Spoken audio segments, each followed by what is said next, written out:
Perhatian dimanapun Anda berada, bersama saya Stefanus Rizal dalam acara PILS, Prativi Interaktif Live Streaming, Nusantara Memanggil Kita.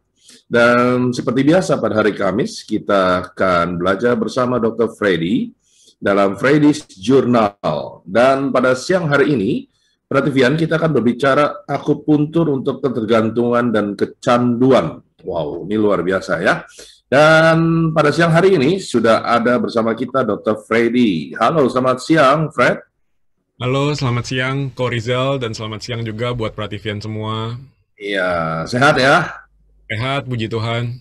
Puji Tuhan, oke. Dan saya ingin menyapa juga para Prativian yang hadir di Zoom pada siang hari ini. Ada Dr. Sri Rahayu, ada Opie, ada Sis Haruko dari Jepang, dan Dr. Sally dari Singapura. Masih menunggu yang lain. Sementara juga yang ada di Zoom channel, di YouTube channel, ya. Saya juga menyapa bagi yang menonton dalam YouTube channel Sangga Prativi. Dan kita langsung mulai saja pada siang hari ini. Kita belajar tentang ketergantungan dan kecanduan sehubungan dengan akupunturnya, ya. Nah, kira-kira Fred, ini ketergantungan atau kecanduan ini beda atau sama sih sebenarnya? Dan kalau beda, bedanya apa nih? Dalam hal apa nih? Apa yang disebut ketergantungan dan apa yang disebut kecanduan? Sehingga kenapa sih topik ini menjadi penting untuk dibahas pada siang hari ini? Silakan, Fred. Ya, baik Ko Rizal dan Prativian semua. Jadi pertama-tama kita mulai dari ketergantungan dan kecanduan itu apa ya sebenarnya. Nah, mungkin boleh sambil dibuka slide-nya. Nah, pertama-tama saya mau mengambil topik ini selain karena memang ada permintaan dari audiens, itu juga karena kemarin waktu di akhir bulan Mei itu kita memperingati Hari Anti Tembakau Sedunia gitu Ya, ya. Nah, makanya saya mengambil topik seperti ini gitu, ketergantungan dan kecanduan. Lalu kembali kepada pertanyaan dari Korizal, sebenarnya ketergantungan dan kecanduan itu sama atau beda dan bedanya di mana kalau emang berbeda? Jadi sebenarnya jawabannya berbeda nih, Prativian semua. Ketergantungan sama kecanduan itu adalah dua hal yang berbeda, gitu ya. Nah, dapat dilihat di slide di presentasi bahwa ada yang namanya dependency dan addiction. Dependency itu dari ketergantungan, bahasa Inggrisnya dependency, dan addiction itu dari kecanduan, bahasa Inggrisnya itu addiction. Gitu ya. Nah, dari tabel yang di sebelah kiri dapat kita lihat bahwa addiction itu adalah bentuk yang lebih parah daripada ketergantungan. hmm, Ya, bentuk yang lebih parah daripada ketergantungan, ya, itu kecanduan namanya. Jadi ketergantungan sama kecanduan itu masih dalam satu garis spektrum, tapi ketergantungan itu lebih ringan daripada kecanduan. Kecanduan itu adalah bentuk yang lebih berat, gitu. Ya. Nah, tandanya apa atau gejalanya itu apa? Nah, kita mulai dari ketergantungan dulu. Ketergantungan kan lebih ringan daripada kecanduan. Jadi yang pertama itu dia ketergantungan itu punya yang namanya withdrawal symptoms. Withdrawal symptoms, gitu. Apa itu withdrawal symptoms? Itu adalah gejala balik gitu. Jadi misalnya apa ya? Misalnya kita sudah rutin minum vitamin C terus-terusan gitu ya. Tiap hari minum vitamin C, apalagi dosis tinggi, dan itu setiap hari, dan itu dilakukan selama bertahun-tahun gitu ya, bisa sampai puluhan tahun. Setiap hari minumnya vitamin C terus dosis tinggi. Nah, hmm, akhirnya entah suatu penyebab apa, akhirnya dia kelupaan beli misalnya. Terus vitamin C-nya di rumah kehabisan. Nah, terpaksa dia kan nggak minum vitamin C itu, ya toh. Entah dia nggak minum vitamin C satu hari atau 2 hari atau bahkan lebih, kondisi tubuhnya dia akan langsung drop, akan hmm. drop gitu, karena badannya sudah terbiasa dengan vitamin C yang dosis tinggi. Itu yang namanya withdrawal symptoms. Ini saya ngambil contoh vitamin C aja nih yang ringan. Sebenarnya banyak sekali nanti contoh-contoh yang lain. Nah, yang kedua itu adalah physical dependence. Jadi artinya badannya itu memang sangat membutuhkan itu gitu karena sudah terbiasa ketergantungan. Jadi badannya itu menganggap bahwa supply dari luar itu adalah suatu hal yang alamiah yang memang rutin harus ada gitu. Nah, kalau misalnya supply dari luar itu tidak ada lagi, nah akhirnya badannya itu akan nagih. Kalau misalnya dalam kasus narkoba bisa dikatakan sakau, sakit karena putau gitu ya, sakau sakit karena putau. Nah, jadi itu yang namanya physical dependence. Nah, orang ketergantungan ini punya dua hal ini nih, ya, withdrawal symptoms dan physical dependence. Namun diperhatikan bahwa dua-duanya ini adalah suatu gejala fisik, gejala tubuh gitu ya, gejala fisik, gejala tubuh. Belum ada gejala psikologis nih. Jadi kalau ketergantungan dia tidak ada gejala psikologis, tidak ada ketergantungan secara psikologis gitu. Kalau misalnya orang ketergantungan, dia mau memberhentikan, dia bisa apa enggak? Bisa jawabannya gitu. Hmm. Jadi dia bisa mengontrol, dia bisa memberhentikan dirinya sendiri tanpa bantuan dari pihak ketiga, pihak luar gitu. Saya ketergantungan vitamin C misalnya, terus entah karena kehabisan, udah malam, ya udahlah malam ini nggak usah minum vitamin C lah, besok aja siang-siang saya beli. Nah, dia Hmm. bisa seperti itu. Jadi dia malam ini dia berhenti sendiri minum vitamin C tanpa perlu bantuan dari orang lain. Itu Jadi dengan kata lain otaknya masih waras ya, masih bisa menahan diri gitu ibaratnya ya.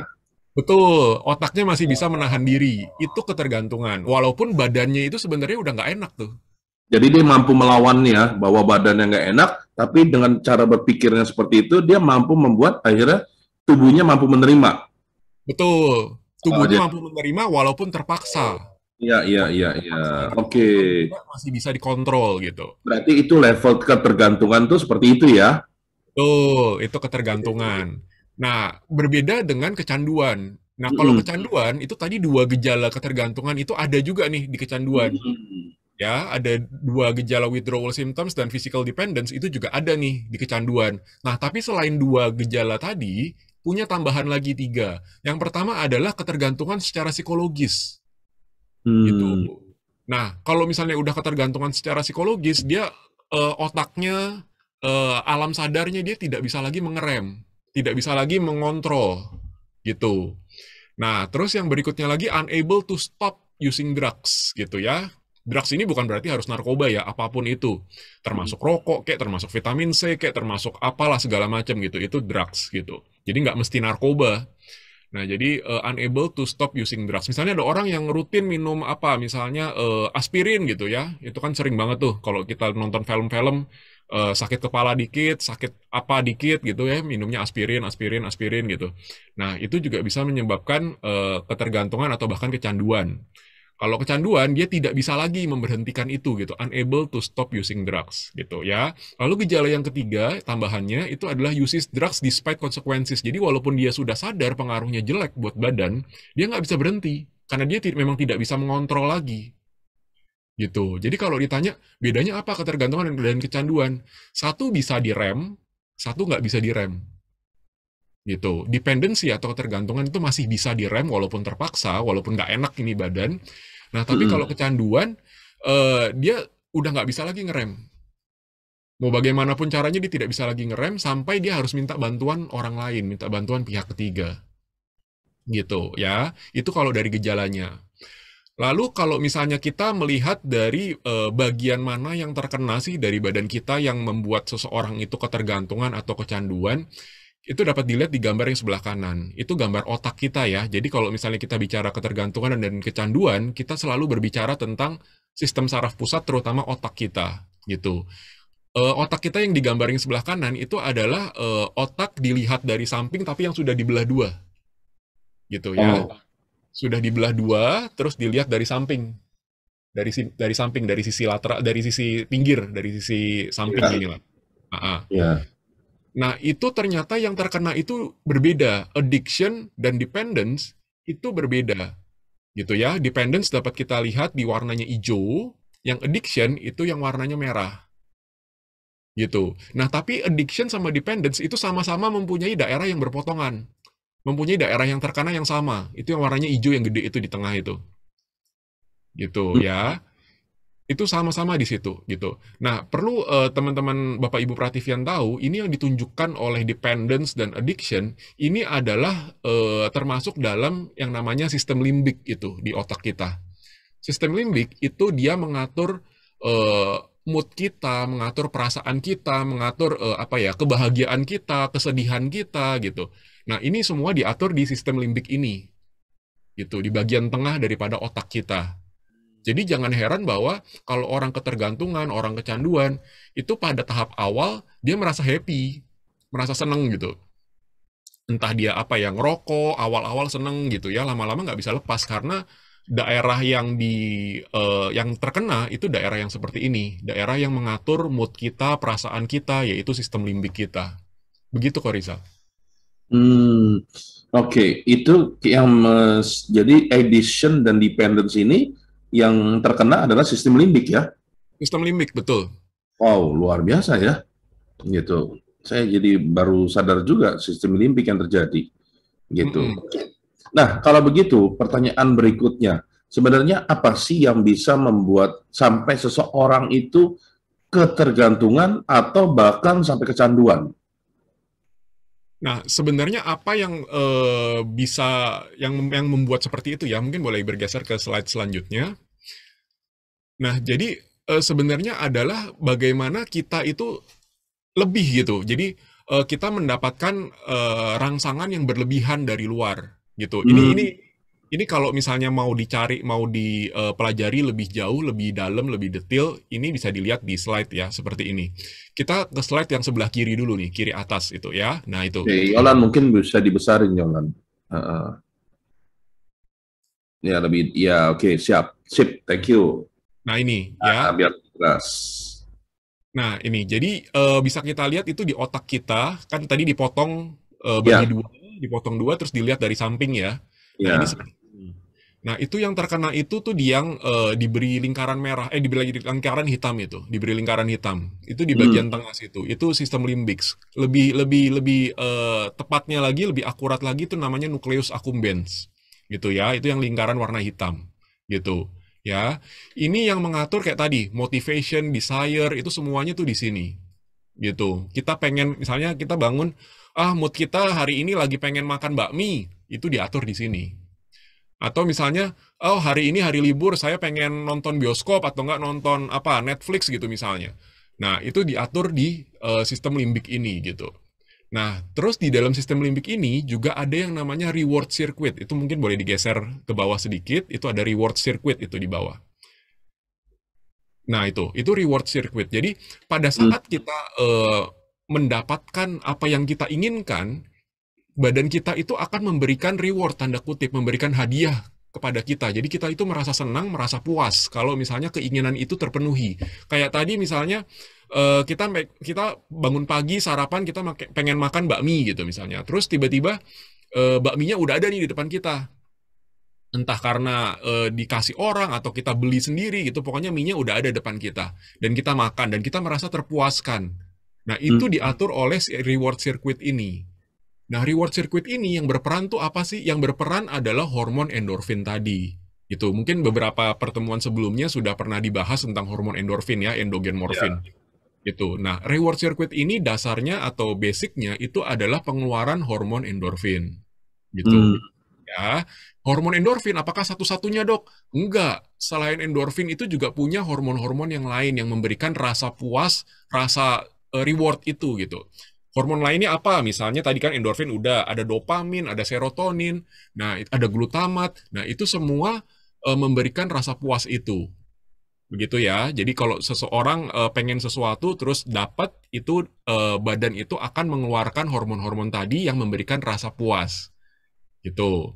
Lalu kita bergeser ke sebelah kanan nih. Kita perbesar. Nah, di sini diambil contoh adalah dopamin. Mungkin slide-nya boleh digeser ke kanan. Iya. Nah, ini ya, kita lihat di bagian yang atas itu ya, ada yang namanya dopamin. Di sini diambil contoh namanya dopamin. Nah, dopamin itu tuh yang bentuknya bintik-bintik tuh, bulat-bulat kayak biji kacang itu tuh.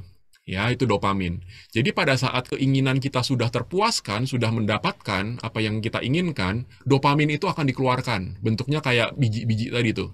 Ya, biji-biji kacang begitu. Dan itu akan diterima oleh reseptor gitu ya. Mungkin boleh bergeser lagi ke bawah. Terus. Nah, ini mungkin agak sedikit rumit nih. Jadi, saya mungkin akan ambil sebagian garis besarnya aja nih. Jadi, begitu reseptor diterima, badan itu, si selnya itu akan mengeluarkan yang namanya gene expression. Gitu ya. Bergeser langsung ke sebelah kanan ya. supaya lebih mudah.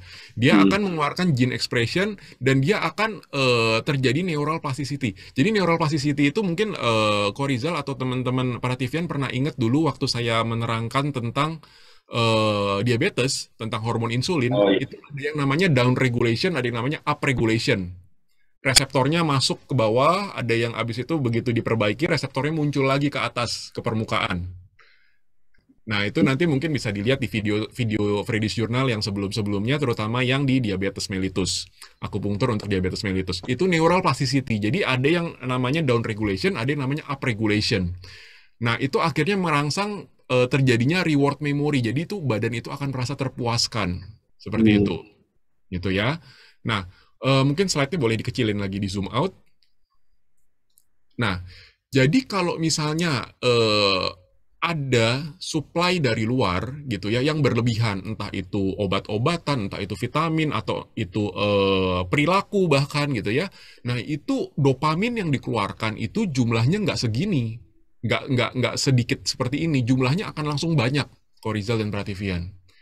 Akibatnya apa? Akibatnya pada saat terjadinya dopamin yang berlebihan itu, si badan itu akan enak banget gitu loh, akan enak banget lah, nyaman banget, enak banget. Nah, karena badannya seperti itu gitu ya, badannya seperti itu, si reseptornya tadi akan muncul berlebihan, dia up regulation. Dia muncul berlebihan dulu nih. Nah, untuk menangkap si dopamin yang banyak tadi. Nah, tapi kalau terlalu sering seperti itu diulang-ulang terus seperti itu, nah akhirnya reseptornya itu akan masuk ke dalam. Akhirnya si dopaminnya ini nggak bisa lagi ditangkap sama si reseptor-reseptor tadi.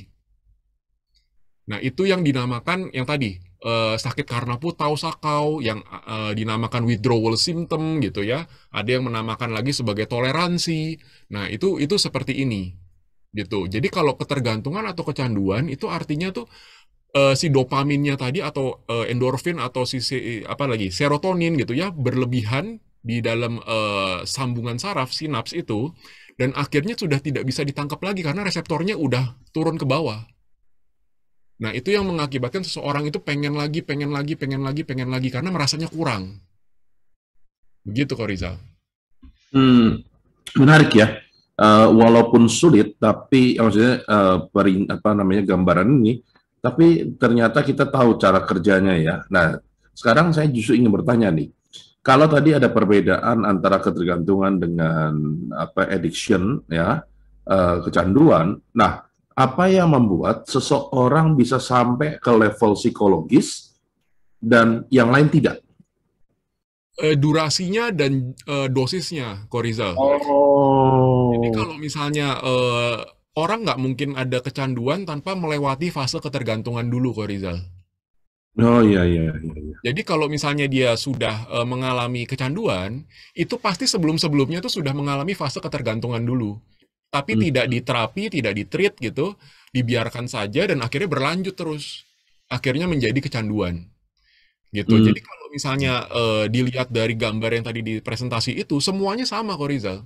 Cuma bedanya adalah pada saat terjadi kecanduan, itu durasinya sudah lebih lama. Overuse-nya ya, overuse entah zat, entah vitamin, entah obat, atau entah perilaku gitu ya. Overuse gitu. Dan itu sudah berlangsung lama dan dosisnya tinggi. Gitu. Jadi dosis tinggi dan waktu yang lama itu dua kata kunci yang menyebabkan seseorang bisa berubah dari ketergantungan menjadi kecanduan. Iya. Gini, ada satu hal yang menarik. Kadang ada orang minum, contoh ya kalau kita kecanduan obat gitu ya. Contoh orang minum obat sakit kepala 1 hari 1 ampuh. Tapi ada juga yang awalnya 1 menjadi 2 dan kemudian berlipat. Nah, pertanyaan saya, bagaimana sih sebenarnya cara kerja di otak sehingga kok ada orang yang 1 tablet aja bisa menghilangkan sakit kepala, yang lain butuh 2 atau lebih dari 2? Boleh dijelaskan? Ya, baik Korisal. Jadi betul, jadi memang seperti itu. Jadi ada orang yang minum 1 tablet aja cukup gitu ya. Dan ada yang minum 1 tablet, habis itu makin lama makin naik terus gitu ya. Kalau kita bicara tentang obat, kita bicara tentang vitamin, kita nggak pernah bisa terlepas dari yang namanya half-life, Korizal, waktu paruh. gitu ya. Mungkin Bapak Ibu Prativian atau teman-teman juga pernah ada yang belajar dulu mungkin waktu SMA ya, kalau saya nggak salah. Ada yang namanya tes tengah, waktu paruh gitu. Jadi waktu paruh itu adalah kecepatan lama obat itu atau vitamin itu untuk degradasi sampai hilang begitu, Korizal, dari dalam badan gitu. Jadi kalau misalnya dia orang yang metabolismenya cepat, dia akhirnya cepat untuk memetabolisme obat-obatan atau vitamin dari yang tadinya utuh 100% sampai hilang jadi 0%, dia waktunya cepat, itu mungkin satu tablet sehari nggak bikin apa-apa gitu. Tapi kalau misalnya dia metabolismenya dia lebih pelan, waktu paruhnya jadi tinggi gitu ya, satu obat itu dia akhirnya menumpuk, menumpuk, menumpuk, menumpuk, menumpuk, dan itu akhirnya yang terjadi di otak seperti tadi yang di presentasi tadi. Si reseptornya itu awalnya dia akan upregulation dulu, dia menangkap banyak sekali obat-obatan, tapi karena begitu terus, berulang-ulang terus, akhirnya si reseptor tadi masuk. Reseptor Hmm, tadi masuk gitu. Nah, karena reseptor tadi masuk, reseptor yang bekerja kan cuma satu nih. Sisanya ya. cuma satu gitu misalnya. Nah, akhirnya si obat-obatan yang nempel di sini cuma bisa satu, satu, satu, satu gitu. Sementara di dalam badannya dia butuh, butuh Hmm. gitu. Makanya walaupun satu ini sudah selesai, mungkin yang lain sudah dicuci semua, tanda kutip ya, dicuci sama ginjal sama liver. Jadi dia nggak kedapetan lagi. Makanya dia selalu minta lagi. Jadi tambah jadi dua, tambah lagi jadi tiga, supaya dia mempertahankan kadar obat itu supaya bisa ditangkap sama si reseptor yang masih ada, yang tersisa. Karena reseptornya lagi jumlahnya udah nggak banyak. Sementara kebutuhannya dia masih banyak. Jadi itu karena pengaruh metabolisme. Karena metabolisme. Kalau kita bicara obatnya sama ya, tentu Ya, obat yang berbeda, tentu punya waktu paruh yang berbeda-beda. oke. Tapi Kalau kalau misalnya kecanduannya bukan obat, misalnya karena taruhlah apa, misalnya ganja, narkotik, ya, atau kecanduan nonton film, atau kecanduan pornografi. Nah, itu apa yang sebenarnya berfungsi di situ atau yang berperan? sama kok Rizal, betul. Jadi ini pertanyaan bagus juga nih. Jadi teman-teman Bapak Ibu Prativian jangan mengira bahwa ketergantungan atau kecanduan itu hanya terhadap narkoba, hanya terhadap obat-obatan, tidak.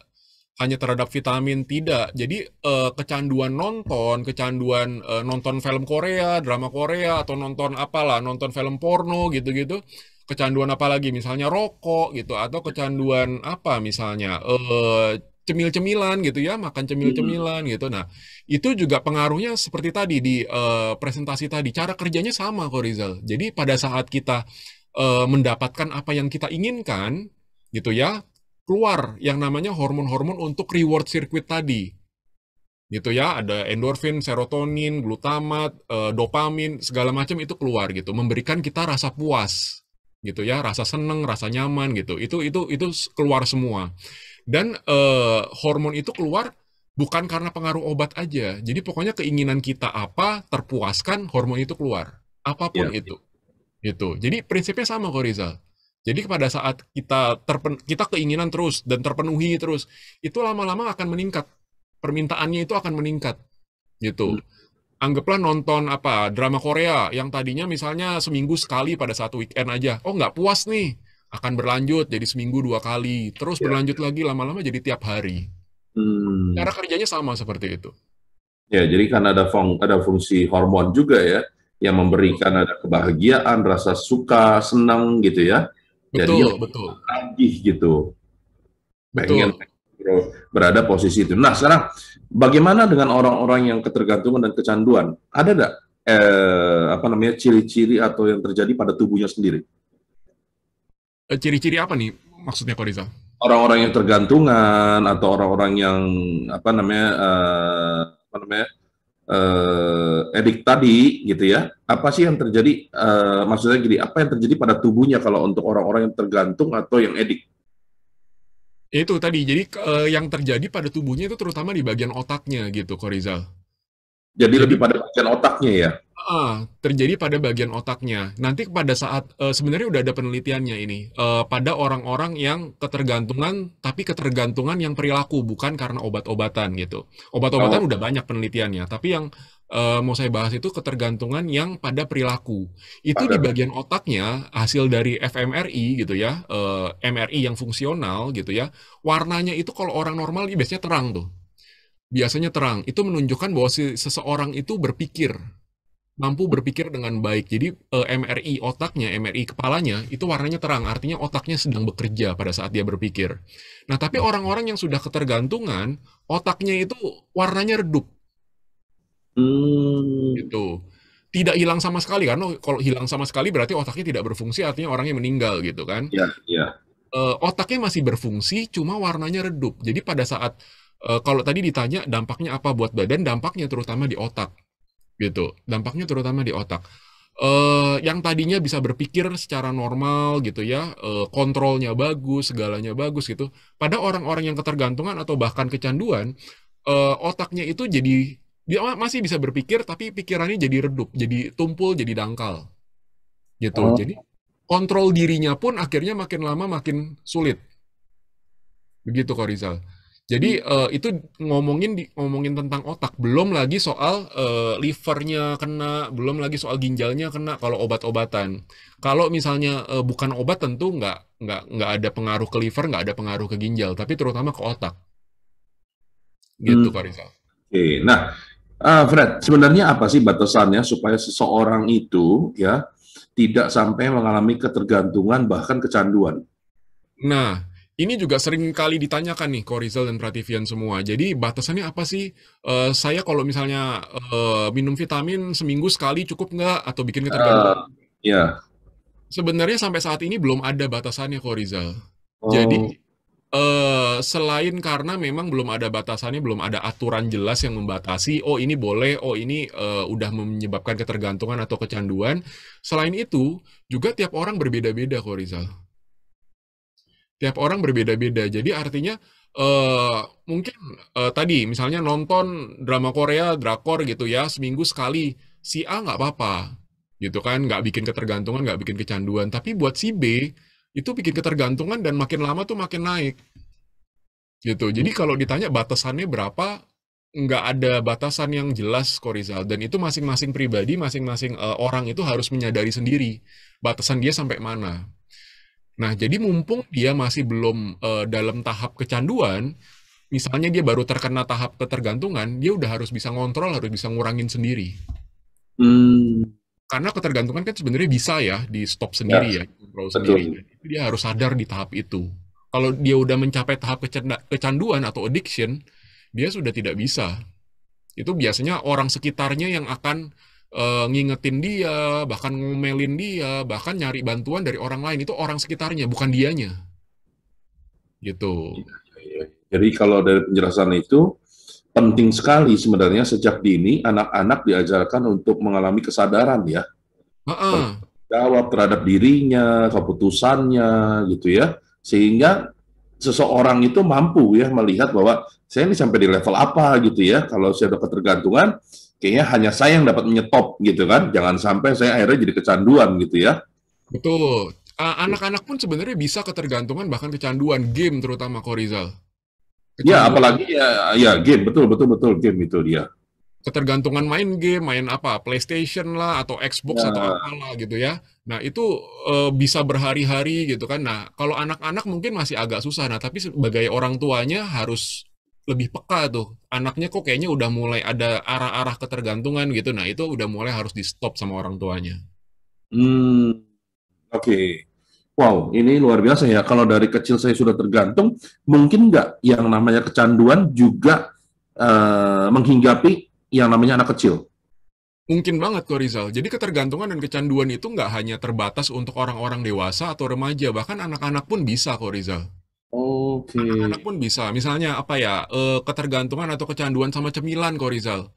Itu dari anak-anak itu juga ada yang hobinya nyemil aja. Giliran disuruh makan berat gitu ya, dia nggak suka, dia nggak mood, atau dia bahkan udah kenyang karena terlalu sering nyemil gitu.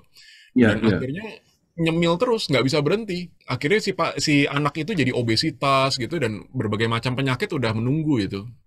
Hmm, wow, ini luar biasa ya. Oke, Prativian yang hadir di Zoom, saya menyapa sekali lagi ada Dr. Sally, Sisa Ruko, Opi, lalu Ibu Sri dan Ibu Sri Rahayu, Dr. Sri Rahayu. Silakan kalau misalnya Anda ingin bertanya langsung boleh atau langsung tulis di kolom chat untuk pertanyaan Anda. Ya. Dan siang hari ini kita sedang membahas akupuntur untuk ketergantungan dan kecanduan. Dan tadi kita sudah dengar bagaimana proses ketergantungan dan kecanduan itu ya yang telah dijelaskan oleh Dr. Freddy sungguh luar biasa ya. Sehingga setiap orang sebenarnya harus membuat dirinya sadar, aware, agar jangan sampai masuk ke dalam level ketergantungan apalagi kecanduan ya. Karena ini efeknya luar biasa gitu. Nah, Fred, kalau misalnya kita bicara tadi kecanduan, ada faktor yang namanya psikologis gitu ya. Apakah orang-orang yang kecanduan seperti ini masih dapat dibantu atau tidak? Sebenarnya masih bisa dibantu kok Rizal. Jadi berbagai macam caranya, mulai dari cara yang halus sampai cara yang nggak halus ya, tanda kutip ya, itu banyak sekali dipakai. Terutama kalau misalnya kita bicara zaman dulu, itu kita bicara banyak cara-cara yang lebih nggak halus, lebih kasar gitu. Jadi Oh ya? memberhentikannya nggak gampang nih kok Rizal. Oke. Kalau misalnya seseorang sudah mencapai tahap kecanduan, gitu ya, kan dia butuh bantuan orang lain nih, dia nggak bisa kontrol sendiri kan.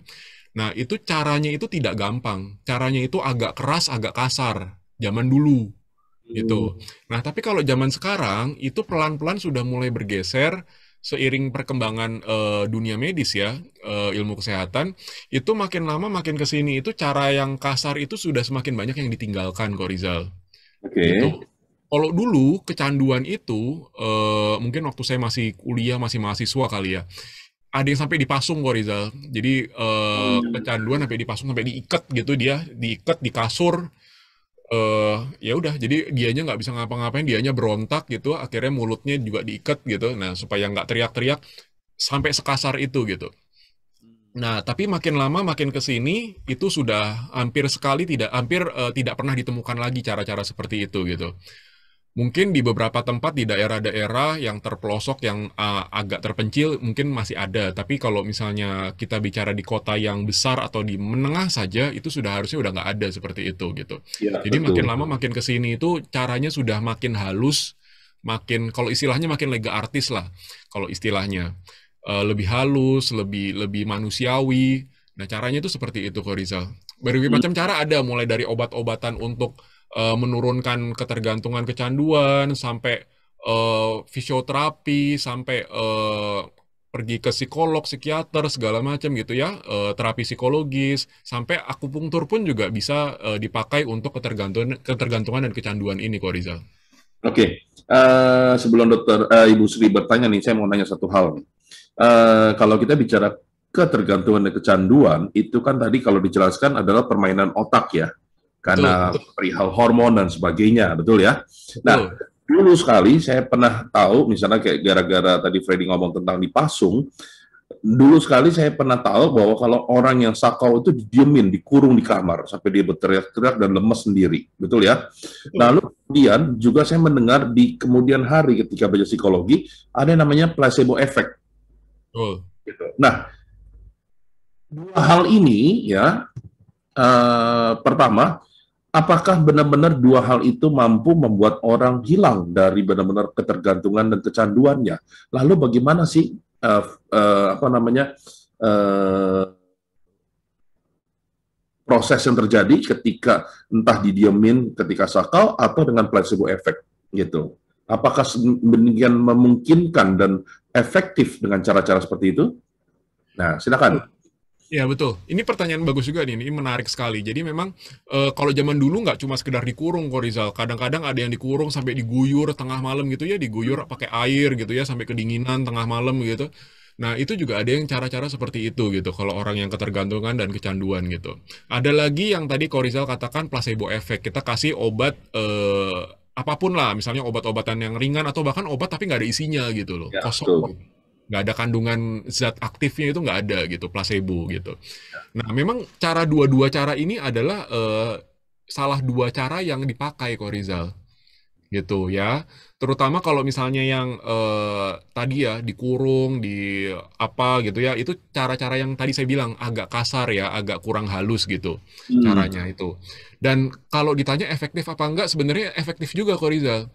Cara kerjanya bagaimana di dalam badan? Cara kerjanya adalah dengan cara memunculkan lagi. Tadi kan sudah dikatakan di presentasi tadi itu pada saat terjadinya pengeluaran neurotransmitter yang banyak, dopamin, serotonin, apalagi endorfin, glutamat, itu banyak itu terjadi, reseptor yang tadinya keluar banyak itu akhirnya kan masuk ke dalam, gitu ya, Oh, masuk ke dalam. Makanya dia butuh supply yang lebih tinggi lagi supaya badan itu merasa terpenuhi, gitu. Itu yang namanya, itu yang mendasari adanya ketergantungan dan kecanduan.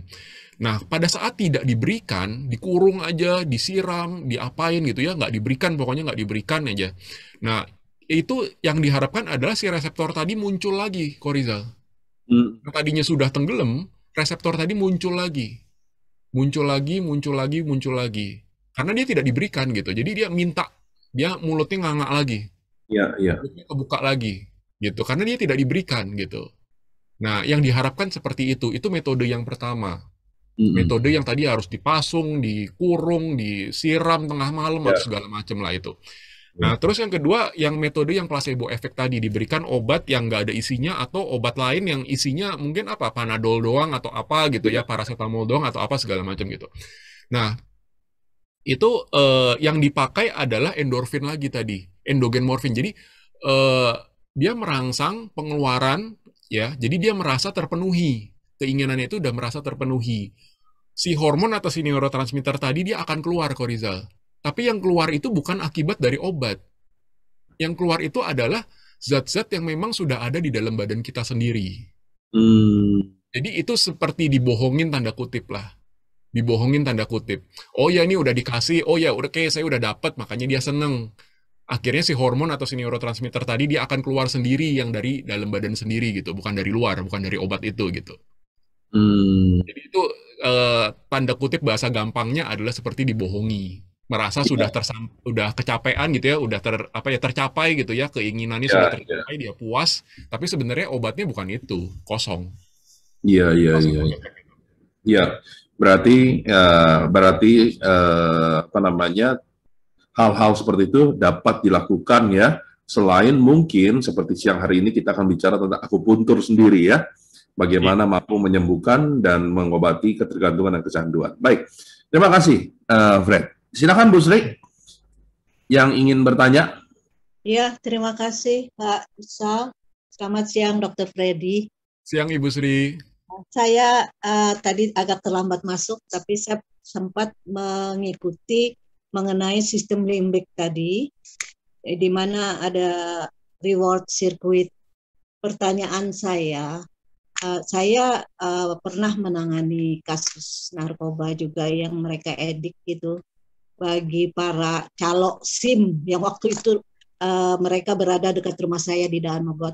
Ada 4 orang dan lumayan berhasil, Dok. Nah, pertanyaan saya, karena waktu itu saya juga menggunakan titik-titik di daerah telinga, ya.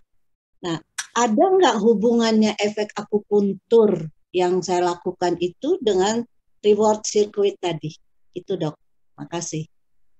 Ya, baik. Langsung dijawab aja kok Rizal. Ya, silakan. Ya, baik. Terima kasih Bu Sri pertanyaannya. Betul Bu Sri. Jadi saya nggak tahu titik apa yang dipakai di telinga Ibu ya waktu Ibu pakai itu ya. Atau mungkin Ibu pernah mendengar ada istilah yang namanya nada protokol, Bu. Hmm? Nada protokol. Jadi kalau misalnya nada protokol itu sebenarnya untuk awalnya itu dipergunakan untuk kasus-kasus narkoba, Ibu, ketergantungan atau kecanduan narkoba. Nada protokol Kecanduan. itu. Hmm. Nah, tapi dalam perkembangannya nada protokol itu bisa dipakai untuk ketergantungan dan kecanduan apapun, nggak cuma narkoba, gitu ya. Nah, nada protokol itu memang letaknya di telinga, Ibu. Letaknya di telinga. Dan kalau ditanya memang ada hubungannya apa enggak antara titik akupunktur di telinga sama reward circuit yang tadi dijelaskan di presentasi tadi. Ada dan jelas sekali hubungannya, Ibu. Ibu Sri. Nah, Ya, karena apa? Karena pada saat penusukan di titik-titik telinga, gitu ya, kalau kita ambil dari sudut pandang kedokteran ya, ya, ini di telinga itu tuh dipersarafi terutama oleh persarafan vagus, Ibu, saraf vagus gitu. Dan karena lokasi telinga sama lokasi otak itu berdekatan gitu ya, daripada kita nusuk di tangan, kaki itu kan lokasinya kan berjauhan ya sama otak. Telinga kan lebih dekat nih dari otak. Jadi otomatis pada saat ditusukkan jarum di daerah telinga ini, efeknya akan lebih banyak nyampe ke dalam tadi di sistem limbik tadi, di otak kita tadi itu, di otak bagian tengah sistem limbik tadi lebih gitu. cepat ya. Lebih cepat karena dia lebih nyampenya lebih cepat, lebih banyak karena memang lokasinya lebih dekat gitu. Nah, tapi memang ada penelitian-penelitian nih Bu Sri yang menyebutkan bahwa nada protokol itu kalau digunakan sendirian gitu ya, efeknya kurang gitu. Ya, Efeknya kurang. Jadi sebenarnya nggak cukup hanya dengan penusukan di titik-titik telinga, harus betul. dibantu dengan titik-titik tubuh Ya, gitu. ya Gitu, Bu. dok. Ya, memang saya combine dengan body point juga. Tapi terus itu saya pernah dapat dari dokter dari Hawaii dok, Hmm. dia yang ada. Jadi saya praktekkan. Makanya tadi lihat reward circuit apa ada hubungannya gitu. Terima kasih dokter Freddy. Terima kasih Bu, sama-sama.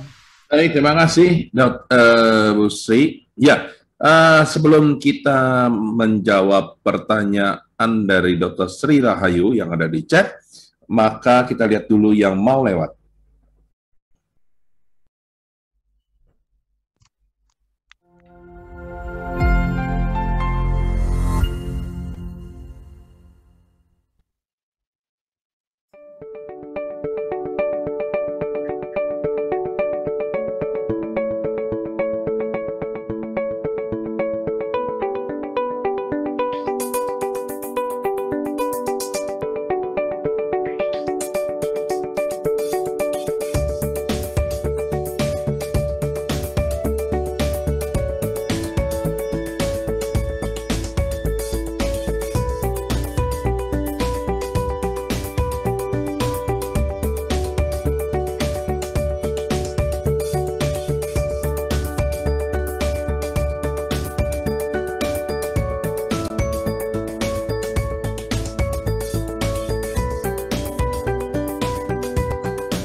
Ini habis di akupuntur sama dokter Freddy.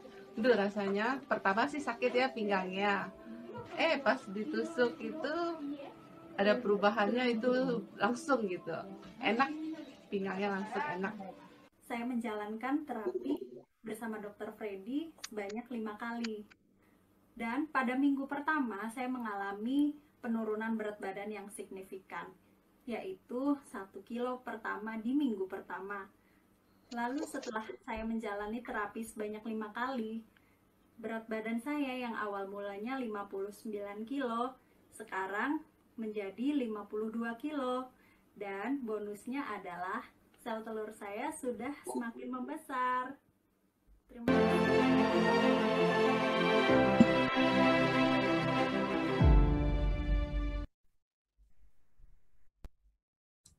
Ya, Prativian, kita kembali lagi dalam PILS, Prativi Interaktif Live Streaming dalam Freddy's Journal, Belajar Sehat bersama Dr. Freddy. Dan pada siang hari ini kita berbicara akupuntur untuk ketergantungan dan kecanduan. Ya, di sini di studio Sangga Prativi sudah ada Dr. Freddy, dan dari tadi kita bicara tentang kecanduan dan ketergantungan. Mungkin sekarang kita saatnya bicara tentang bagaimana akupuntur sendiri berperan dalam kecanduan dan ketergantungan. Tapi sebelumnya, ini ada satu pertanyaan, ada dua pertanyaan ya. Satu dari Dr. Sri Rahayu yang mengatakan bagaimana kalau kecanduan makan, kalau stres atau sedih. Nah, itu bagaimana tuh? Saya juga nggak tahu nih bagaimana apanya nih Dr. Sri. Tapi mudah-mudahan Dr. Freddy dapat menangkap maksudnya. Silakan. Ya, baik, Korizal, dan terima kasih pertanyaannya, Dr. Sri. Mungkin yang ditanyakan bagaimana mungkin cara kerjanya kali ya, bagaimana terjadinya seperti itu gitu. Nah, kalau memang yang ditanyakan bagaimana terjadinya, jawabannya sama, Dr. Sri. Jadi, pada saat kita lagi sedih, kita lagi stres, atau bahkan kita lagi happy sekalipun, lagi bahagia sekalipun, sekali lagi kan perasaan-perasaan seperti itu kan diatur sama sistem limbik ya, bagian di otak kita yang namanya sistem limbik, dia yang mengatur mood kita, perasaan sedih, perasaan seneng, apalagi perasaan marah, perasaan kecewa, semuanya diatur di situ gitu. Mood kita diatur di situ, di sistem limbik itu. Dan di sistem limbik itu banyak sekali sel-sel saraf gitu ya, kan namanya juga di otak isinya banyak kan sel-sel saraf ya, Dr. Sri ya. Dan itu banyak juga yang namanya neurotransmitter, atau bahasa gampangnya hormon gitu ya, walaupun sebenarnya neurotransmitter sama hormon nggak benar-benar sama istilah itu.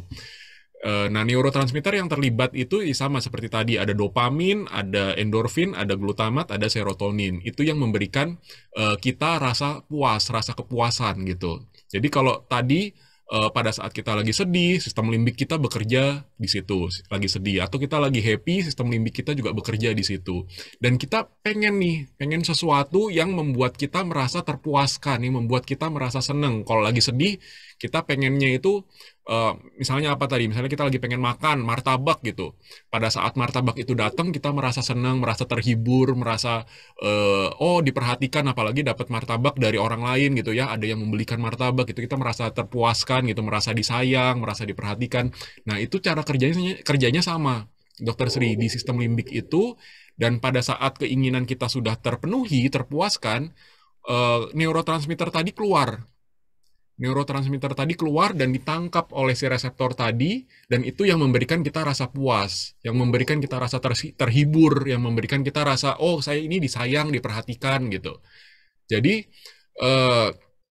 kalau misalnya teman-teman Prativian selalu berpikir, sebenarnya kalau perasaan itu letaknya di mana sih? Di dada, di hati, apa di mana? Enggak, perasaan itu letaknya tuh di otak, di sistem limbik kita gitu.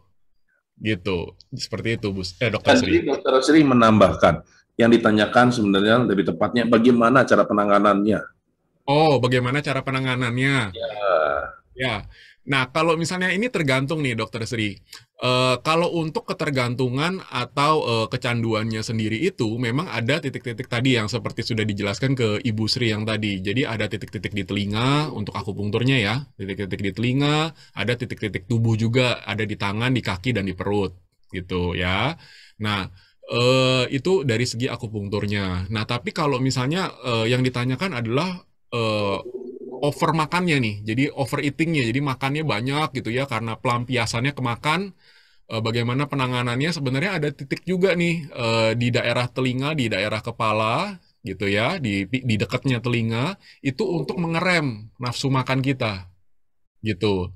Jadi kita terapi dua-duanya, terapi kausalnya dan terapi simptomatiknya. Kalau di sini kausalnya adalah mungkin dia merasa sedih, jadi bikin ketergantungan. Nah, itu bisa dipakai titik-titik di telinga sama di tadi di badan, di kaki, tangan sama perut. Dan untuk terapi simptomatiknya adalah dia pelampiasannya dengan makan berlebihan, kita berikan titik untuk mengerem nafsu makan. Bukan menghilangkan ya, kalau menghilangkan itu bahaya, nanti malah nggak mau makan sama sekali, malah sakit. Tapi mengerem nafsu makan kita. Nah, jadi seperti itu, Dokter Sri. Oke, semoga menjawab ya Dokter Sri ya. Nah, karena kita udah bicara akupuntur, maka sekarang sekaligus kami bertanya nih, sebelum nanti kita bertanya. Ya, Dokter Sri. Ini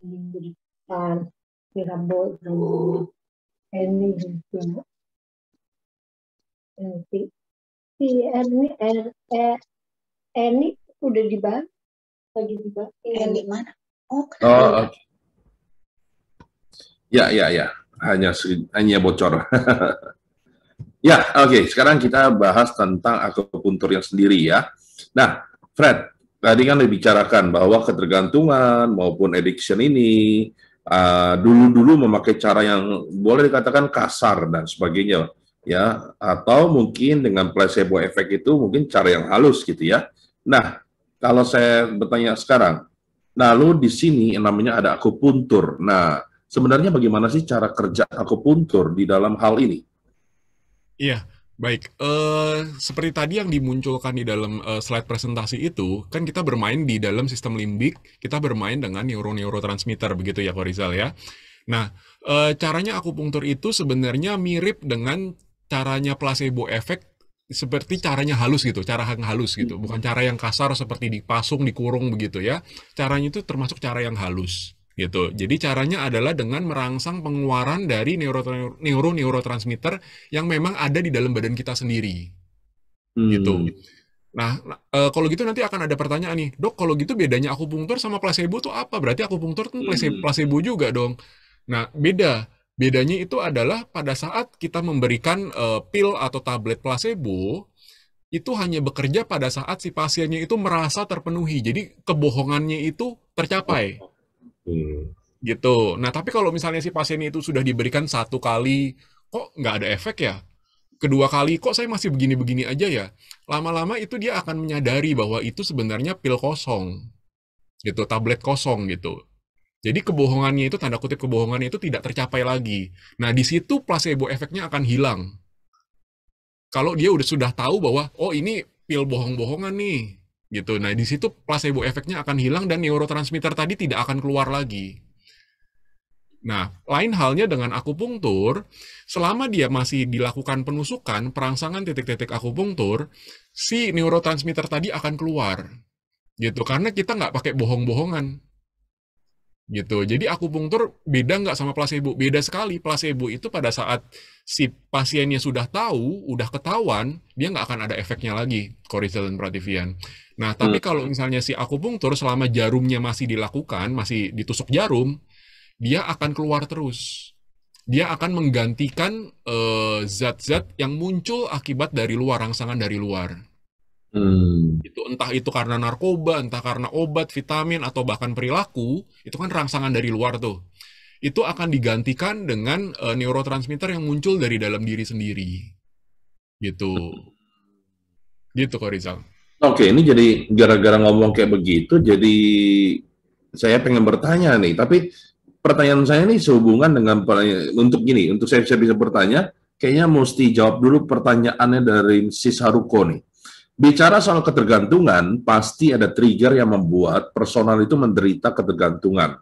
Dan kalau ada treatment yang namanya placebo effect, yang tadi disebutkan ya, berarti kelihatan semua penderita ini cenderung pada hal-hal yang berhubungan kondisi mental. Betul apa enggak, Fred? Itu kalau misalnya sudah tercapai kondisi yang namanya kecanduan nih. Sudah kecanduan, oke. Nah, kalau kecanduan memang sudah ada keterlibatan daripada mental. Mental ya. Nah, kalau begitu, apakah boleh dikatakan bahwa berarti kalau ketergantungan berarti nggak ada hubungan dengan gini. Kalau tadi disebut mental berarti Pertanyaan gini, apakah boleh dikatakan bahwa kecanduan ini disebut penyakit jiwa? Betul, Nah, betul. kalau kecanduan penyakit jiwa, ketergantungan? Ketergantungan bukan. Oh, oke. Jadi kalau kecanduan itu masuknya dalam penyakit mental, penyakit jiwa. Biasa kita koordinasi atau kita kerjasama dengan psikiatri. Gitu. Oke. Itu untuk yang kecanduan atau bahasa Inggrisnya addiction tadi, ya. Ya. Nah, tapi kalau ketergantungan atau bahasa Inggrisnya dependency, gitu ya, itu belum ada keterlibatan daripada psikologis ataupun mental seseorang. Ambil contoh seperti ini. Pasien kanker stadium terakhir, stadium terminal gitu ya. Sudah tidak bisa diobatin, sudah tidak bisa dioperasi, karena dia kan sudah stadium akhir ya, stadium 4 gitu ya. Udah nggak bisa diapa-apain lagi gitu. Ya. Nah, tapi si pasiennya ini menderita kesakitan setengah mati nih, nyeri setengah mati. Apapun tumornya, apapun kankernya gitu. Kankernya apapun, dia stadium 4, dia udah nggak bisa diapa-apain, dan dia sakitnya setengah mati. Gitu. Nah, kan kita nggak mungkin membiarkan si pasiennya ini diem aja gitu. Kita nggak mungkin mendiamkan pasien, membiarkan pasien gitu, menelantarkan pasien, nggak mungkin gitu. Iya. Nah, dia tetap perlu yang namanya obat-obatan supaya dia nyerinya itu berkurang. Paling nggak dia bisa tidur, paling nggak dia bisa makan gitu kan. Iya. Paling nggak dia bisa nonton TV. Paling nggak terlalu sakit banget gitu. Nah, akhirnya si pasiennya ini, si pasien kanker stadium akhir ini diberikan penahan nyeri yang kuat. Gitu, penahan nyeri yang kuat, biasanya golongan-golongan opioid tuh biasanya dipakai. Nah, dia akan menimbulkan ketergantungan, tapi bukan kecanduan. Pada saat si pasiennya ini tidak diberikan obat penahan sakit dosis kuat tadi, opioid tadi, si badannya ini kan akan nagih. Badannya akan sakit kembali gitu, gitu kan. Namanya kanker stadium 4 kan. Nah, dia akan kesakitan kembali, tapi dia nggak ada kecanduan harus craving itu obat penahan sakit sampai dia melupakan segalanya, enggak gitu. Dia masih bisa diberhentikan gitu. Oh ya udah, saya nggak mau minum obat itu, saya mau nahan sakitnya aja deh, biarin, bisa seperti itu. Oke. Nah, sekarang gara-gara sudah dijawab nih pertanyaan si Saruko, maka saya mau balik jawabannya dari Freddy tadi, bahwa placebo effect dengan akupuntur berbeda.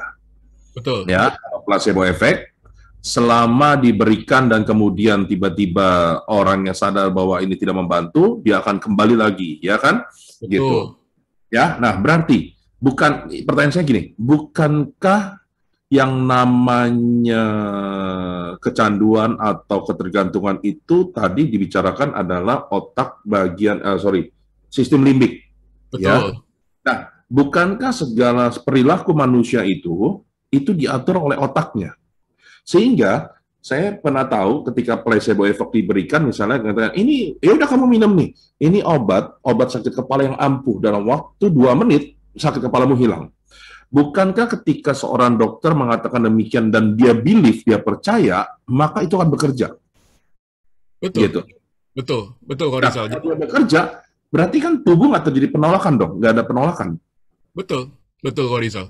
Nah, makanya placebo effect itu baru bisa tercapai gitu ya, kalau si pasiennya itu tidak tahu.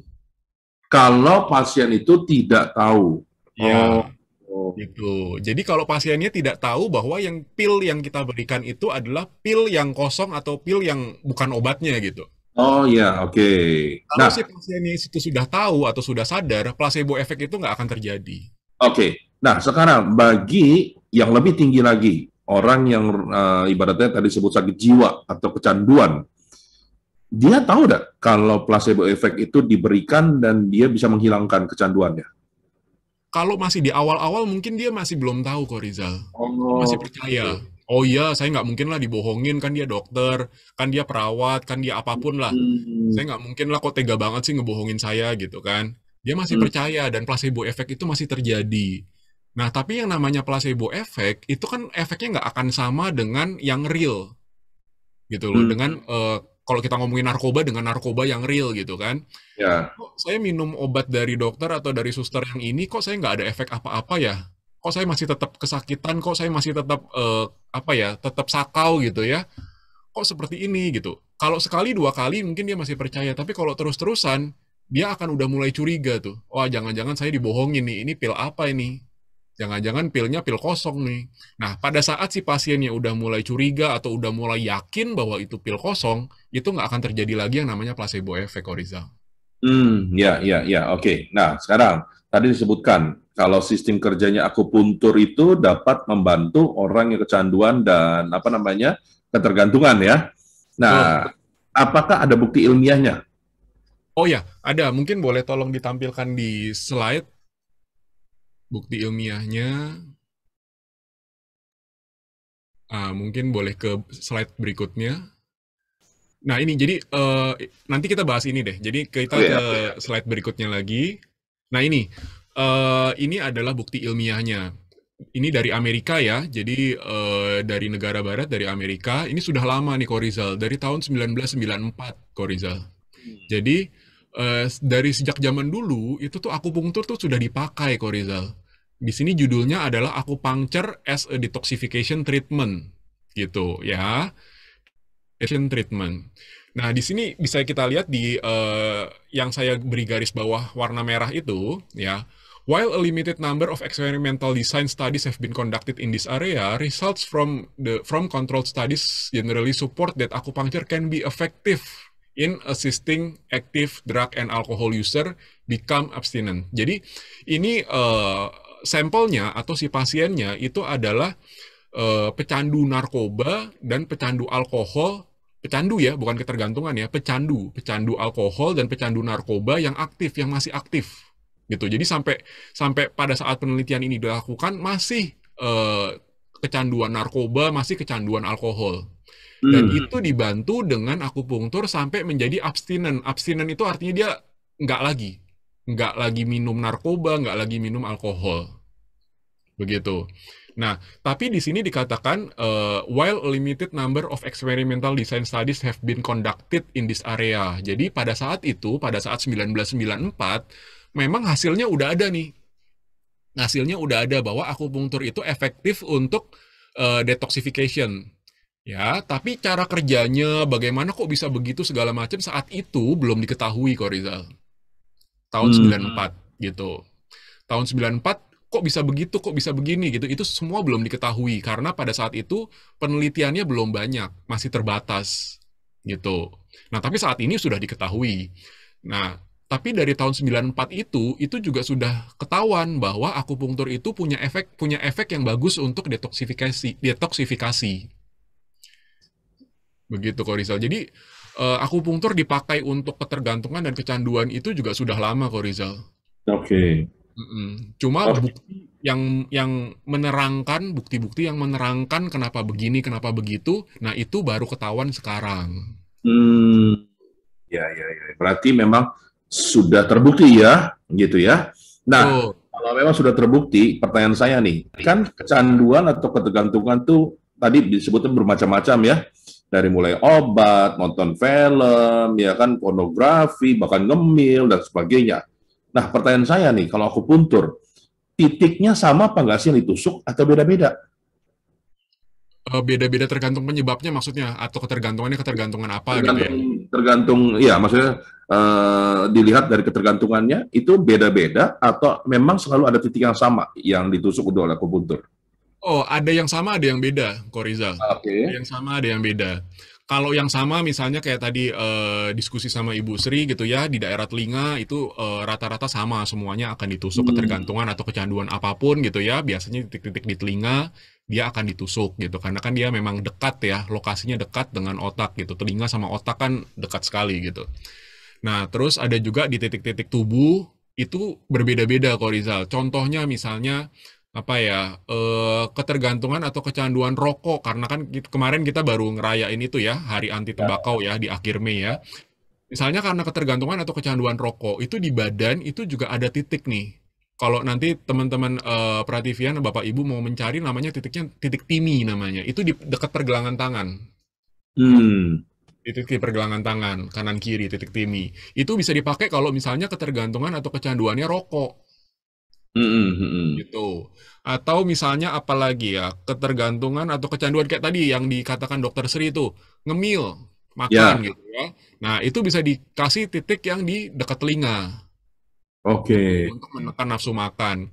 Jadi memang ada titik-titik yang sama diberikan ke semua ketergantungan atau kecanduan apapun, ada juga yang beda-beda, beda-beda titiknya. Begitu kok Titik Rizal. itu titik lapar ya, Dok? Titik lapar, hunger point, betul. Ya, hunger point. Siapa itu tadi? Ibu Sri ya? Ibu Sri. Oh, Ibu Sri ya? Nolong, Iya. nolong. Oh, Iya, ada yang namanya hunger point ya? Ya, hunger point, ya. betul. Oh, saya pikir cuma ada Hunger Games. Ditekan-tekan tuh. Ah, jadi memang titik-titiknya berbeda ya. Nah, ini ada pertanyaan nih. Kayaknya si Saruko ini sejak sepikiran kali mas saya ya. Selalu nanya kalau berhubungan nih kita nih. Nah, kalau tadi bicara tentang peran hormonal ya dalam salah satu pencetus ketergantungan dan kecanduan, wanita ini kan yang ibaratnya makhluk yang paling banyak berbicara tentang kasus-kasus hormonal ya yang naik turun ya kan dan macam-macam gitu dibandingkan pria. Nah, kalau begitu, ada nggak perbedaan treatment akupunturnya antara pria dan wanita yang mengalami ketergantungan maupun kecanduan? Sebenarnya kalau ditanya perbedaannya, kalau dari segi titik nggak ada bedanya. Laki sama perempuan titiknya sama gitu ya. Nah cuma memang kalau misalnya perempuan itu kan lebih tanda kutip ya lebih berperasaan gitu kan. Apalagi kalau misalnya mau menstruasi ada yang namanya PMS gitu kan, mood swing gitu kan. Nah memang nanti bedanya akan ada di durasinya, Korizal biasanya akan ada beda di durasinya atau nggak kapan waktu pengerjaannya gitu ya. Nah itu biasanya ada perbedaan sedikit di daerah situ, tapi nggak terlalu signifikan bedanya antara pria dan wanita. Tapi kalau titik-titik yang ditusuk pria wanita sama gitu, nggak membedakan dari segi jenis kelamin nggak membedakan. Iya, jadi si Saroko tetap sama, mungkin jarumnya yang beda. Kalau untuk cowok lebih gedean sedikit. Oke, sangat menarik ketika kita bicara tentang akupuntur dan sebagainya. Nah, ini nih, ada satu pertanyaan nih ya, yang saya dari tadi tergeliat di otak saya. Tadi disebutkan bahwa placebo effect akan hilang kalau orang itu tahu bahwa itu obat tipu-tipu gitu ya. Nah, kemudian pakai akupuntur, perbedaan akupuntur adalah menimbulkan neurotransmitter, ya kan, supaya muncul. Nah, ini pertanyaan sederhana nih. Kita bicara kecanduan dan ketergantungan nih. Ini sampai kapan orang di akupuntur? Apakah mungkinkah orang yang di akupuntur justru menjadi ketergantungan dan kecanduan pada akupuntur? Ini kan kita lagi bicara ketergantungan nih, jangan-jangan ketika ketergantungan dan kecanduan yang satu hilang malah muncul ketergantungan yang lain. Kira-kira bagaimana nih, Dok? Betul, betul. Jadi pertanyaannya bagus nih, Korizal, dan ini juga sering sekali ditanyakan sama pasien-pasien yang datang gitu kan. Dok, ini saya kalau misalnya di akupunktur sekali bakal ketergantungan nggak terus-terusan? Bisa lepas nggak nih dari akupunktur gitu kan? Itu kayaknya mungkin 90% atau lebih bahkan pasien-pasien yang datang selalu nanyain pertanyaan ini gitu loh. Jadi jawabannya akupunktur nggak akan menimbulkan ketergantungan, Korizal dan Prativian gitu. Nggak akan. Kenapa bisa nggak akan? Karena apa? Karena pada saat jarum akupunktur ditusukkan, neurotransmitter yang keluar adalah neurotransmitter yang di dalam badan sendiri. Gitu. Beda dengan rangsangan dari luar. Gitu. Obat-obatan kek, vitamin kek, narkoba kek, atau bahkan perilaku-perilaku kek, itu kan semua rangsangan dari luar tubuh. Oke. Kita nonton film, itu kan dari luar tubuh. Kita pakai narkoba misalnya, itu kan dari luar tubuh. Kita ngerokok lah dari luar gitu kan, itu kan juga dari luar tubuh gitu. Nah, tapi kalau akupunktur, itu jarumnya itu nggak ada obatnya. Gitu, Korizal dan Prativian. Jadi jarumnya itu jarum polos gitu, nggak ada diolesin obat gitu, nggak ada. Gitu. Jadinya makanya neurotransmitter yang keluar, yang terpakai adalah neurotransmitter yang ada dalam diri sendiri. Gitu. Dan apapun yang berasal dari dalam diri sendiri itu tidak akan menimbulkan ketergantungan. Karena badan kita itu punya yang namanya rem sendiri. Jadi pada saat neurotransmitter yang dikeluarkan itu sudah cukup banyaknya, badan itu akan men-stop sendiri. Nggak akan sampai berlebihan. Nah, di sini bedanya. Badan itu punya kontrol sendiri, punya rem sendiri. Kalau udah kebanyakan, dia akan stop sendiri, nggak akan keluar lagi si neurotransmitter itu. Beda dengan rangsangan dari luar. Kita kasih obat misalnya 500 mili, misalnya 1000 mili gitu ya. Padahal yang dibutuhkan badan misalnya hanya berapa? 300 atau 400 mili. Tapi kita udah nelen nih. Obat yang 500 atau yang 1000 mili itu udah kita telan. Kan nggak mungkin kita tarik lagi 600 mili keluar kan. Nah akhirnya 500 milinya atau yang 1000 milinya semuanya masuk semua ke dalam badan. Nggak bisa direm. Begitu. Nah, tapi kalau dari dalam badan bisa men-stop sendiri. Oke, jadi tujuan akupuntur karena adalah mengeluarkan neurotransmitter, ya, tadi. Dan tubuh dapat men-stop sendiri ketika neurotransmitter dirasa sudah cukup. Betul. Nah, sekarang pertanyaannya, ketika neurotransmitter itu dikeluarkan, itu mesti berapa kali datang akupuntur sampai ibaratnya dikatakan cukup? Sebenarnya itu tergantung daripada keparahan nih, Ko Rizal. Keparahan dia ketergantungan atau kecanduannya. Biasanya orang datang minta bantuan itu kalau sudah mencapai tahap kecanduan. Kalau ketergantungan dia bisa menyetop sendiri, dia biasanya tuh agak sungkan gitu ya untuk mencari bantuan orang lain gitu. Tapi kalau dia sudah mencapai tahap kecanduan, dia udah nggak punya pilihan lain. Dia mau nggak mau harus mencari pertolongan dari orang lain. Nah itu biasanya yang datang berobat kalau sudah tahap kecanduan. Nah, seharusnya agak sayang sih sebenarnya kalau misalnya tahap ketergantungan dia mau dibantu, hasilnya akan lebih bagus, lebih cepat. Tapi kalau misalnya kecanduan ya otomatis lebih lama gitu, karena kan kecanduan fase parahnya daripada ketergantungan. Nah, kalau kecanduan sendiri itu sudah tahap sampai mana nih, seberat apa kasusnya, separah apa. Jadi beda-beda. Ada yang seminggu 2 kali cukup, ada yang seminggu 3 kali, atau bahkan ada yang tiap hari kok Rizal. Oke. Jadi ada yang tiap hari mesti datang, tiap hari mesti diakupungtur. Oke. Gitu. Nah itu kalau yang derajatnya itu sudah lebih parah, lebih berat. Nah tapi teman-teman juga nggak usah takut, nggak semua pasien harus tiap hari terus-terusan kok. Jadi nanti kalau misalnya si pasiennya itu sudah terjadi perbaikan, itu frekuensi akan diturunkan. Gitu. Yang tadinya tiap hari mungkin diturunkan jadi 3 hari, atau mungkin 2 hari sekali gitu ya. Mungkin nanti diturunkan lagi jadi seminggu 2 kali, diturunkan lagi jadi seminggu sekali gitu. Gitu, lama-lama jadi 2 minggu sekali, jadi sebulan sekali, lama-lama bisa hilang, nggak usah datang lagi akupunktur. Bisa. Ada yang perlu maintenance juga ada, tapi ada juga yang nggak perlu maintenance, bisa. Gitu. Jadi boleh dikatakan kalau kita bicara kecanduan, datang ke akupuntur, ini ternyata jauh lebih sering dibandingkan kalau kita menderita penyakit-penyakit yang sebelumnya dalam Freddy's Journal kita bahas ya. Kalau yang lain-lain kan ada 5 kali, 10 kali. Kalau ini malah tidak dapat diiniin ya, diprediksi ya, Fred? Betul, karena kalau kita bicara kecanduan, itu range-nya luas nih, Korizal dan Prativian. Range-nya luas, dari kecanduan yang ringan-ringan aja gitu ya, sampai kecanduan berat yang setiap hari muncul. Nah, kalau kecanduan berat yang setiap hari muncul, ya mau nggak mau harus diakupunkturnya tiap hari. Gitu. Lain halnya misalnya dengan slimming misalnya, kan kita pernah bawain juga ya akupunktur untuk slimming ya. Nah, slimming itu nggak bisa dipaksa cepet gitu, Korizal. Digenjot terus supaya cepet gitu ya, itu nggak bisa. Nah, tapi kalau akupunktur untuk kecanduan ya, kita bicara kecanduan, kalau dia memang sudah berat, kalau dia craving-nya itu setiap hari muncul, ya mau nggak mau tiap hari dia akupunktur. Tapi kalau misalnya nggak tiap hari muncul, ya juga nggak usah tiap hari juga, kok Rizal. Dan sebaiknya kalau orang datang akupuntur, apakah dalam saat dia kecanduan, atau justru saat dia belum mengalami kecanduan, artinya belum sakaunya, belum apa, atau gimana? Bagaimana sistemnya? Sebenarnya boleh dua-duanya kok Rizal dan Prativian. Pada saat dia lagi kecanduan, pengen banget gitu ya, itu boleh. Pada saat dia lagi tenang, itu juga boleh Korizal dan Prativian.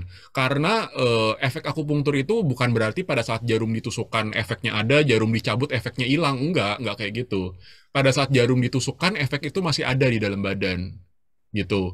Nah, tapi memang kalau pasien-pasien itu biasanya akan lebih nyaman datangnya itu pada saat lagi nggak muncul gejala-gejalanya. Oh iya, betul. Tapi bukan berarti pada saat muncul dia nggak boleh datang, itu boleh juga sebenarnya.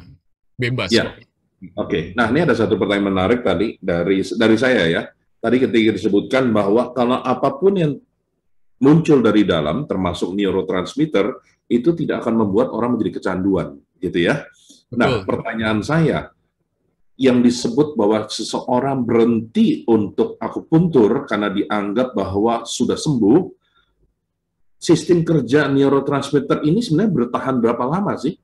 Bukankah akhirnya ketika dia muncul, orang akhirnya kehilangan kecanduan karena dia punya sesuatu di dalam dirinya sendiri. Nanti kalau dia mati, dia hilang, datang lagi akupuntur. Bukankah ini sudah disebut kecanduan sebenarnya? Enggak, Korizal. Jadi pada saat orang normal nih, orang sehat gitulah, anggaplah saya atau Korizal gitu sendiri, yang lagi nggak ketergantungan atau kecanduan apa-apa gitu misalnya ya, dalam badan kita itu reward circuit itu tetap berjalan, Korizal. Jadi reward circuit itu bukan hanya terjadi pada orang yang ketergantungan ataupun kecanduan aja. Orang normal pun reward circuit itu tetap ada gitu. Misalnya apa ya? Orang yang suka banget olahraga gitu ya. Olahraga capek gitu ya, olahraga capek. Nah, tapi begitu selesai olahraga, dia merasa seger. Itu adalah rewardnya dia. Itu keluar tuh, neurotransmitter itu keluar. Walaupun dia tidak diakupunktur, dia tidak ditusuk-tusuk, tusuk jarum Oh, gitu ya. oke. Dia keluar sendiri gitu. Ada orang yang hobinya apa ya? Hobinya misalnya tidur gitu misalnya. Pada saat tidur gitu ya, bangun dia merasa seger, dia merasa seneng, dia merasa terpuaskan gitu ya. Nah, itu dia juga keluar tuh neurotransmitter tadi, reward circuitnya juga berjalan di situ. Hmm, Hobinya tidur siang, setiap hari tidur siang, abis tidur siang dia seger, dia puas gitu. Nah, dia reward circuitnya juga dapat gitu, hmm. terjadi di situ reward circuitnya. Oke, jadi ini tampaknya menjawab ya tulisan dari si Saruko nih, bahwa kalau orang yang mengalami kecanduan ya, mungkin orang tidak kecanduan pada akupunturnya, tapi justru ya ketergantungan pada dokternya. Untungnya Dokter Freddy udah nikah ya. Kalau belum bahaya ini. Jadi kira-kira Opi kamu hati-hati ya. Ada orang yang tiba-tiba nggak kecanduan tapi ketergantungan. Oke, mungkin ada pertanyaan lain dari Prativian yang hadir di sini? Ya, oh nih ada si Saruko tadi sempat disinggung soal penyakit jiwa. Apakah itu berarti hal-hal yang berhubungan dengan treatment akupuntur untuk kejiwaan lebih makan waktu lama dibandingkan penyakit lain? Nah, apakah skizofrenia juga ada treatment akupunturnya? Wah, ini pertanyaannya luar biasa nih. Gimana, Fred? Ya, baik. Pertanyaan bagus nih, Saruko. Jadi memang sebenarnya nggak bisa di apa ya, nggak bisa disamaratakan seperti itu nih, si Saruko. Jadi orang yang penyakitnya adalah penyakit kejiwaan, penyakit mental, akupunkturnya akan lebih lama, lebih sering dan sebagainya dibandingkan penyakit-penyakit yang bukan kejiwaan. Sebenarnya nggak bisa dipandang seperti itu, dipukul rata seperti itu. Masing-masing tergantung daripada keparahannya, masing-masing tergantung seberapa kronik atau akutnya si penyakit itu gitu. Prinsipnya adalah semakin dia diterapi dalam tahap awal, dia akan semakin baik hasilnya. Nggak perlu sering-sering, nggak perlu lama-lama, dia akan lebih cepat membaik. Kalau misalnya di terapinya masih tahap dini penyakitnya, apapun itu, penyakit kejiwaan maupun penyakit yang non-kejiwaan, gitu. Dan pertanyaan kedua tentang skizofrenia, sebenarnya saya juga terpikir untuk membicarakan itu nih, Korizal. Akupunktur untuk skizofrenia atau penyakit kejiwaan. Penyakit kejiwaan kan banyak ya. Mungkin buku dewanya psikiatri itu ada di DSM gitu ya, DSM atau DSM berapa sampai sekarang udah. Nah, itu ada kumpulan-kumpulan penyakit kejiwaan itu semua.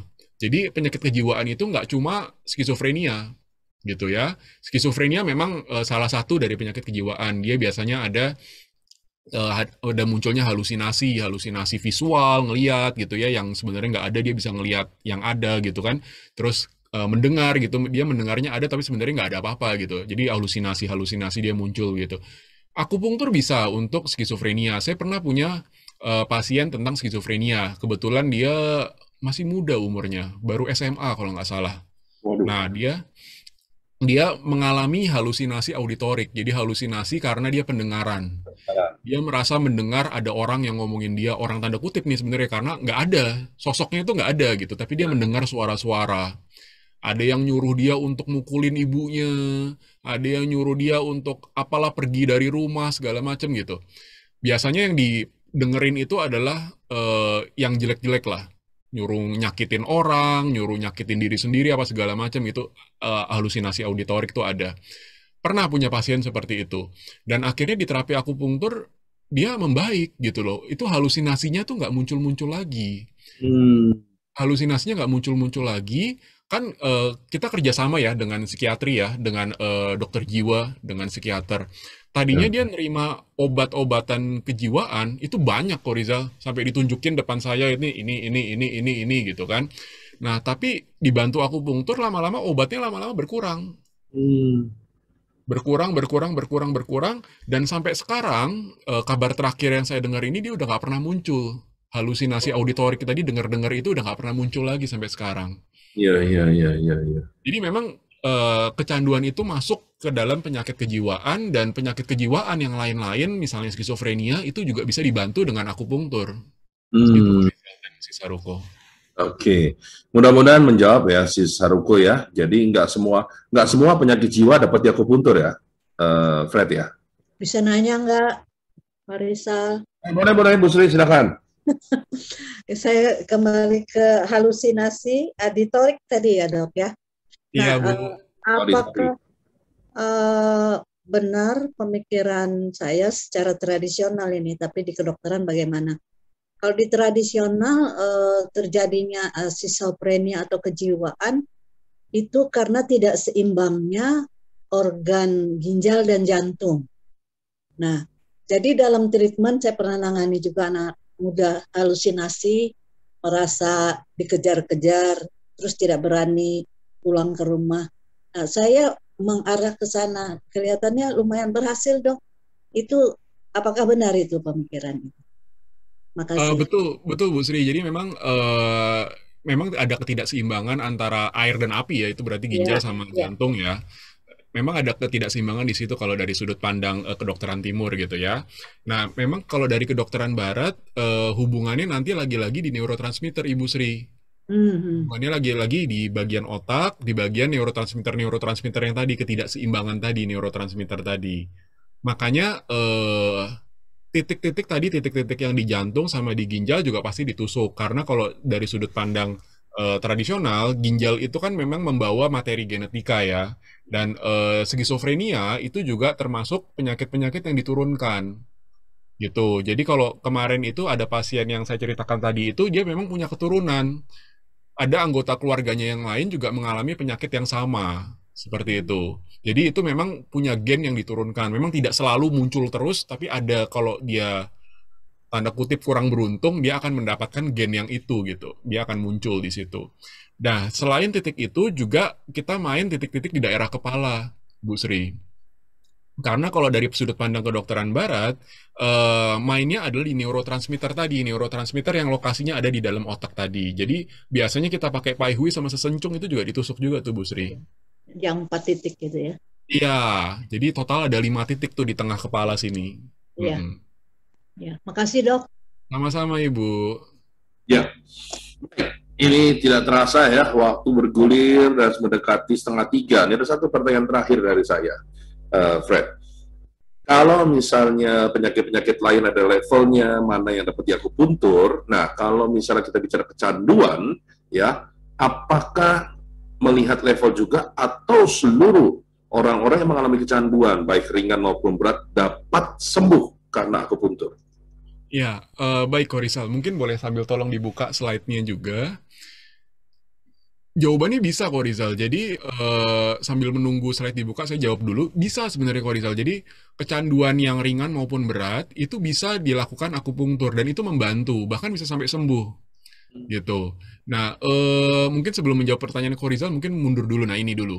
Jadi ini nih. Jadi untuk lebih memahami cara kerjanya akupunktur, kita belajar ini dulu. Jadi ke gambar yang sebelah kiri dulu, itu yang sebelah kiri atas itu ada tulisannya drug free state gitu ya, normal CNS activity. CNS itu singkatan dari Central Nervous System gitu, sistem saraf pusat, Central Nervous System Activity gitu ya. Jadi normalnya kalau orang normal, orang sehat, orang biasa itu normalnya seperti ini. Jadi berada dalam kondisi keseimbangan gitu ya. Drug free state itu artinya tidak menggunakan obat-obatan. Kalau ini saya ambil contohnya adalah kecanduan obat-obatan. Nah, terus bergeser lagi tuh, panahnya bergeser, ke paling atas itu ada administration of drug. Jadi pada saat ini obat-obatan diberikan. Ya, lalu panahnya bergeser lagi. Nah, keseimbangannya jungkat-jungkit itu akan bergeser ke sebelah kiri tuh. Drugnya akan menekan keseimbangan itu. Namanya acute drug effect. Gitu, ya. Jungkat-jungkitnya bergeser ke sebelah kiri. Lalu panahnya lagi turun. Nah, karena ada drug, karena ada obat-obatan yang menekan si jungkat-jungkit, menekan keseimbangan tadi, badan itu akan berusaha beradaptasi. Makanya muncul kata-kata adaptation di situ. Adaptation, sehingga jungkat-jungkitnya kembali seimbang. Nah, kondisi ini dinamakan drug tolerance. Gitu ya, toleransi obat. Begitu. Nah, lalu bergeser lagi panahnya, ada tulisannya withdrawal of drug. Jadi, obat-obatan ini tiba-tiba dicabut, dihentikan. Gitu, obat-obatan ini di stop gitu. Nah, bergeser lagi ada yang namanya withdrawal syndrome. Nah, di sini adaptasi itu sudah terjadi. Jadi badan itu sudah teradaptasi, sudah terbiasa dengan dosis obat, kekuatan obat yang dosis tinggi. Nah, tapi begitu obatnya di stop, tiba-tiba, nah badan ini sudah terlanjur adaptasi gitu loh. Badan ini sudah terlanjur meminta obat itu gitu. Jadi jungkat-jungkitnya juga tidak akan terjadi keseimbangan. Nah, terus bergeser lagi ada yang namanya recovery from neuroadaptation. Nah, di sini perannya akupunktur. Gitu. Jadi untuk memperbaiki jungkat-jungkit yang udah nggak seimbang tadi. Begitu. Nah, bergeser ke gambar yang sebelah kanan. Jadi akupunktur itu nanti kerjanya di 3 tempat ini. Di hipotalamus, di VTA, ventral tegmental area, dan terakhir di nucleus accumbens. Apa sih itu, Dok? Kok rumit banget? Gampangnya gini, akupunktur itu kerjanya tuh di sistem limbik tadi, hipotalamus, VTA, nucleus accumbens, itu semuanya kerjanya di bagian daripada sistem limbik sistem tadi. Jadi pokoknya akupunktur kerjanya di sistem limbik tadi. Ya. Nah, terus mungkin slide-nya boleh bergeser ke slide selanjutnya. Lagi. Nah, ini. Nah, untuk menjawab pertanyaannya Ko Rizal, sebenarnya bisa nggak sih sembuh gitu kan? Ini, jadi saya menemukan ini, brain recovery with prolonged abstinence. Jadi pada saat seseorang itu sudah diobati, sudah diterapi ketergantungan atau kecanduannya, ini yang tadi saya bilang, fMRI, jadi MRI fungsional. Pada orang-orang yang healthy, pada orang-orang yang nggak ketergantungan dan nggak kecanduan, itu otaknya itu bersinar begitu tuh Ko Rizal. Jadi kuning, merah gitu, itu menandakan dia itu masih bisa berpikir dengan baik. Ya. Gitu. Dan Prativian jangan heran bahwa kok ini kok diem aja, karena ini hanya foto gitu. Aslinya videonya sebenarnya dia bergeser, tergantung. Kalau kita lagi mikirin apa, nanti dia bergeser warnanya kuningnya ada di mana gitu. Kita mikirin apa lagi, nanti warna kuningnya bergeser lagi ke bagian otak yang lain gitu. Jadi dia bergerak terus sebenarnya warna kuningnya tadi. Nah, pada saat orang ketergantungan atau kecanduan apapun itu, warna kuningnya atau warna merahnya tadi menjadi lebih redup. Gitu, lebih redup. Jadi dia masih bisa berpikir, kalau hilang sama sekali kan artinya mati ya, orangnya meninggal gitu. Tapi dia masih ada tapi jadi lebih redup. Nah, ini yang tengah itu adalah 1 month abstinence. Jadi dia berhenti 1 bulan. Gitu. Di sini bisa kita lihat udah mulai ada perbaikan tuh, yang kuning, yang merahnya udah mulai muncul walaupun sedikit. Gitu. Nah, kalau ke gambar yang sebelah kanan, yang ketiga, itu udah mulai kembali banyak lagi tuh. Warna merahnya, warna kuningnya, itu setelah 14 month. Jadi 1 tahun lebih berarti ya, 1 tahun 2 bulan, dia sudah berhenti tidak menggunakan, kalau di sini contohnya adalah metamfetamin, narkoba. Gitu. Ya. Nah, jadi kalau menjawab pertanyaan Ko Rizal, bisa nggak sih orang yang udah ketergantungan atau kecanduan balik lagi, sembuh lagi seperti sedia kala? Bisa. Bisa. Asal harus berhenti ketergantungan dan kecanduannya. Selama dia masih ketergantungan dan kecanduan, ya dia nggak akan bisa kembali ke gambar yang sebelah kanan. Begitu. Ya. Tapi walaupun 14 bulan, walaupun dia kembali, tapi nggak terlalu besar seperti waktu saat dia sehat ya? Belum. Betul, makanya memang perlu waktu ini. Oke, baik. Oke, good, bagus. Ya, karena waktu juga yang memisahkan kita, padahal begitu serunya. Nah, sebelum Dr. Freddy memberikan closing statement, mari kita lihat Yolan apa yang akan tampil besok.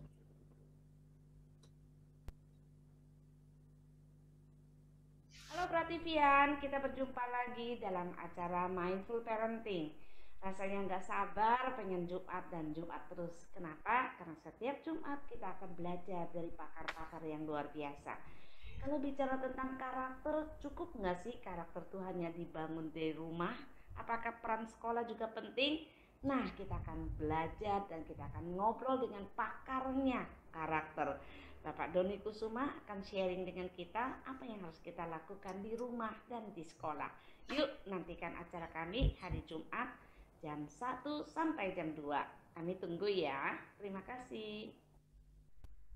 Ya, itulah dia Prativian. Besok kita akan ketemu lagi dalam Mindful Parenting, dan besok narasumbernya adalah pakar karakter Doni Kusuma. Ya, jangan lupa untuk mengikuti dalam acara PILS di Mindful Parenting. Dan silakan Fred untuk closing statement pada siang hari ini. Ya, baik Korizal dan Prativian semua. Jadi ketergantungan dan kecanduan memang kata-katanya menakutkan ya, menyeramkan ya. Nah, tapi jangan khawatir, ketergantungan dan kecanduan itu masih bisa diatasi, masih bisa berhenti gitu ya. Yang dibutuhkan sebenarnya cuma satu, kemauan yang kuat gitu ya. Kemauan yang kuat dari dalam diri sendiri maupun kemauan untuk mencari pertolongan. Jadi semakin dini di terapi, hasilnya juga akan semakin baik, begitu. Nah, akupunktur boleh dipikirkan sebagai salah satu cara, salah satu solusi untuk menyetop atau menghentikan ketergantungan dan kecanduan ini, gitu. Jadi kalau misalnya ketergantungan dan kecanduan mau berhenti, bisa dilakukan akupunktur dan hasilnya pun akan baik. Seperti tadi sudah disampaikan di gambar, hasilnya pun juga baik gitu ya, bisa kembali seperti semula. Demikian Korizal. Baik, terima kasih. Ini ada masukan dari si Saruko, kalau boleh next time diangkat topik untuk Alzheimer dengan treatment akupuntur. Nah, ini boleh dipertimbangkan ya, Dr. Freddy ya. Oke, kira-kira minggu depan kita akan bahas apa nih, Fred? Ya, baik Korizal dan Prativian semua. Untuk hari Kamis depan kita akan membahas akupunktur untuk carpal tunnel syndrome ya. Jadi permintaan juga ada nih, carpal tunnel syndrome, CTS. Atau Indonesianya sindroma terowongan karpal. Wow, oke. Nah, sama seperti tadi si Saruko, kalau misalnya teman-teman Prativian ada ide pengen ngebahas topik apa, boleh disampaikan ke kita melalui Instagram, melalui WhatsApp, melalui YouTube gitu ya. Nanti yang permintaannya banyak nanti akan kita tampilkan, kita bahas.